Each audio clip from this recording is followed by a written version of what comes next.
Hey guys, so what I thought I'd talk to you about today is what I found the most challenging part of recovery. I'm now about 4 months into recovery and going strong. I'm on day 37 without purging, so I feel like I can actually make a video talking about recovery now because I feel like I'm most of the way there. I know I've still got a way to go, but still. The most challenging part of recovery for me was definitely the weight gain. I sure struggled with a whole bunch of other stuff, the giving away of control and all that, but for me, I struggled with, and I still do massively struggle with, the weight gain. I'm going to try not to mention any numbers in this video because it could be triggering, so I really hope I don't trigger anyone, but I hope this is a trigger warning just in case. So, for me, what I've really battled with, and when I say still to this day, last night I had a complete meltdown with my parents about the weight gain. It sucks. But there are a few pieces of advice I thought I might be able to give to help people get through it. So the first thing is, when you do get some say in your food, don't restrict because it'll make you hungrier, which makes it more scary. But try and choose lighter options when you can, not necessarily calorie-wise, but just stuff that isn't going to make you feel so bloated and gross. Like, even though you have to tackle your fear foods, things like pasta for me make me feel really gross and make me physically feel heavier, so I try to avoid them. The other thing is wearing like flowy clothing. I know that sounds really weird, but the thing I struggle with most is at first, even though the numbers were going up, I couldn't physically see it. Sure, there were minor things, my ribs stopped showing, my spine stopped showing, all that kind of stuff, but the biggest thing was the bloat in my stomach, which I hated. So if I wore tight-fitting clothes, I noticed my jeans were getting tighter and my tops, my tummy was poking out of my tops more and things like that. So, like what I'm wearing now, just like a flowy dress, makes me feel more comfortable and more like I'm not as big.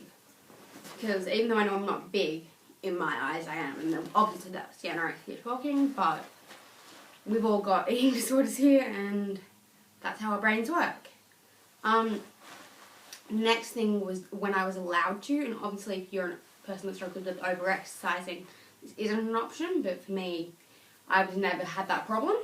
When I'm able to just do some gentle exercise and trying to take that away from the burning calorie sense, but just it makes me feel better, and having done a bit of movement, like just even at the beginning of my recovery, I was only allowed to go for walks, but it still made me feel a bunch better going for a walk than just sitting on my ass.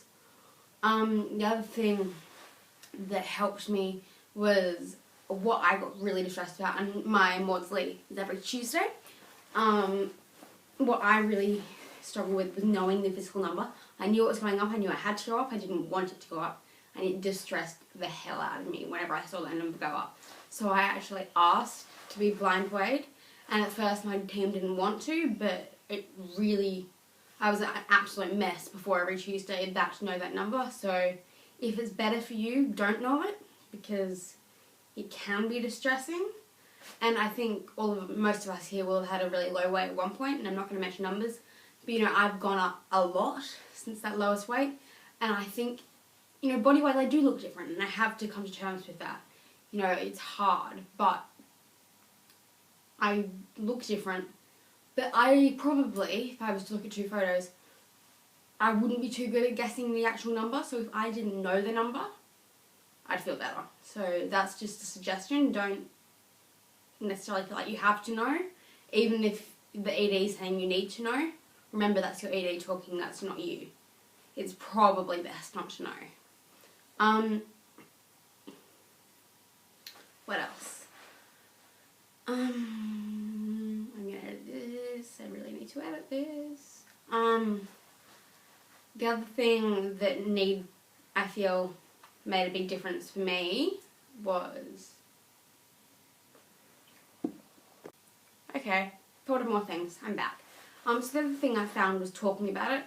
And like I said last night, I had a complete meltdown, but I went and I had a long chat to Mum about how much I hated other people eating, how much I hated that other people could eat what they wanted and not getting weight, yet I'm on a not that big meal plan, like I'm on not even for me, because I'm a short ass, like honestly don't take this as a tip. I'm on just less than 2,000 calories. But that's a weight maintenance thing. But I'm still gaining fucking weight. because my metabolism's effed up.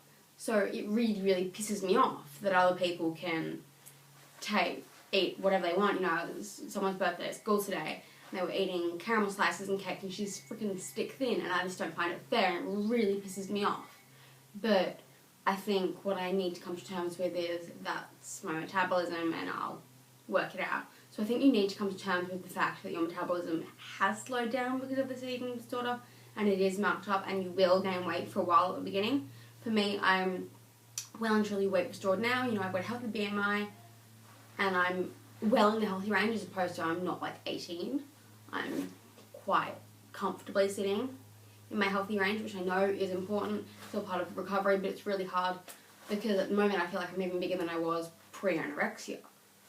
And that's really hard. But I think what I just need to face is this is part of recovery, and if I ever want to completely recover, I'm going to have to sit with this for a while. In the end, it's just a number. It doesn't define who I am.